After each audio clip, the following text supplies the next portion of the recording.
I try to put two questions to you, which come from about 20 little pieces of paper. A lot of questions came in concerning the structure of the movements that you were asked in the beginning and talked about. I read them out.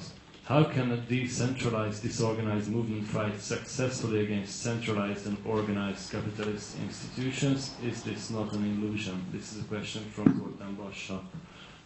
Another question.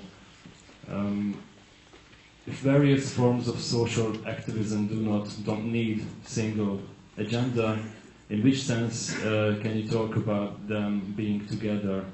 Is this struggle against control only that unites the movement, or nothing else? Any issues that unites the movement?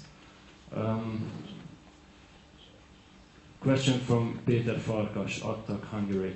A colleague of yours at MIT, Leslie Thoreau, said that everybody knows that capitalism has to be brought down, and the only ways that it can be brought down is through economic crash, world crash, or public revolution. Do you see any chances of any of these in the coming 5-10 years? or any other way of bringing the system down? That should be enough for a first answer. But well, first of all, I wouldn't like to put any constraints on you, but we are running out of time. I'll try to be brief. Okay. Lester Thoreau is, we're in the same university, but to say we're colleagues is a little misleading. He was the director of the School of Management. So he's training people to become managers of major corporations. He doesn't think that the system should be broken down. You can be sure of that. He might have said that maybe a crisis will come and it will break down, but that's not his commitment. The main question is, first of all, what's shared by the social movements? Well, if you take them all together, probably not much. But if you take very large components of them, quite a lot of things are shared, like attitudes on sexism, racism, aggression, militarism, the existence of corporations, the basic structures of capitalism, human rights. I mean, on those issues, a lot of things are shared, often down to considerable detail, like how a post-capitalist economy ought to run. There are many interesting questions about how you would run a society without managerial control or private ownership or state ownership and so on. On all of these issues, you do find a fair measure of agreement. I mean, if you go into real details, you'll get disagreement, but then there ought to be disagreement. I mean, does anybody know the right answer to these questions? We don't really understand that much about human society and human life or human beings. I'm going to have to figure these things out experimentally. So it's right to have general guiding sort of visions, some idea where you're trying to go, but to be exploratory and experimental in how you get there. Those are things that have to be discovered. So I don't really see that as a weakness. In fact, if you look at the history of what's called the ideological left, say the Marxist movements, they never had anything to say about a future society. Take a look at Marx. And Marx was a theorist of capitalism. You take a look at the whole Marx corpus, a huge collection of volumes. There's about 5 sentences on what a post-capitalist society could be like. I mean, sentences you all memorized if you're the right age.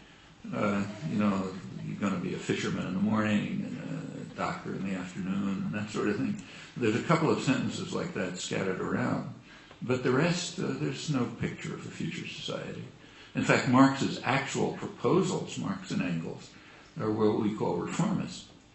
If you read the Communist Manifesto, there's there'll be some future society, but what they're actually calling for are social reforms, social democratic reforms, and many of which have been instituted over the years. But there was no guiding ideology. It was supposed to be the iron laws of history which are going to make certain things happen, and then workers take over and something happens, but we don't know what. If you look at Leninist ideology, yeah, that was very clear and very simple. Follow me. Okay, that's a simple ideology. But between those two, there's almost nothing on the traditional left. The anarchists had a different point of view. They did develop conceptions of how a society ought to be organized and what you ought to do to build pieces of it in the present society and so on. But that's very characteristic of the contemporary movements. If they didn't read, they don't know the anarchist literature, they're sort of following the same path.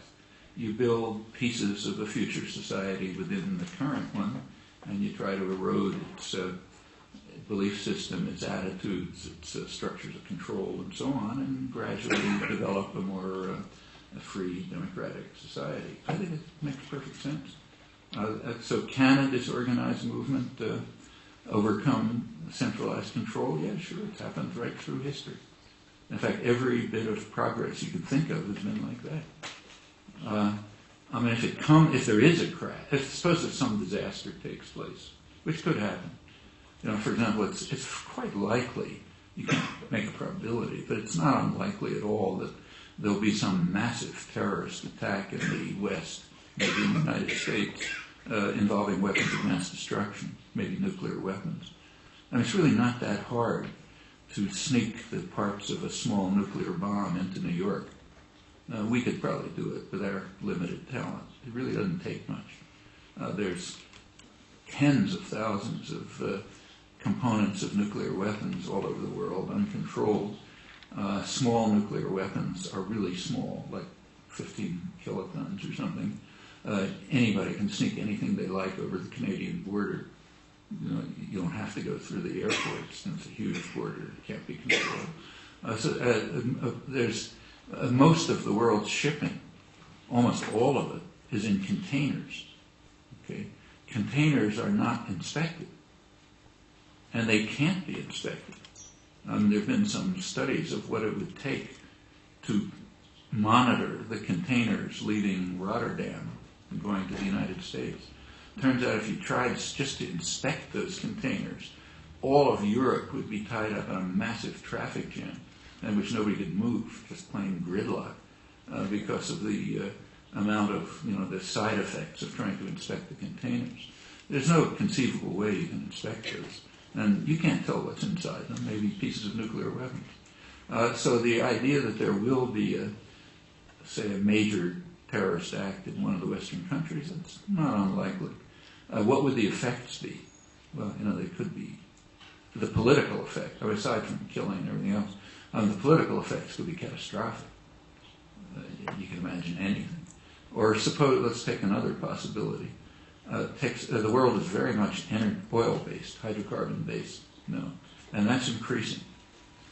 Everyone knows who thinks that in the longer term, it's devastating. Probably destroy the environment. But there's a shorter-term problem. It's going to run out.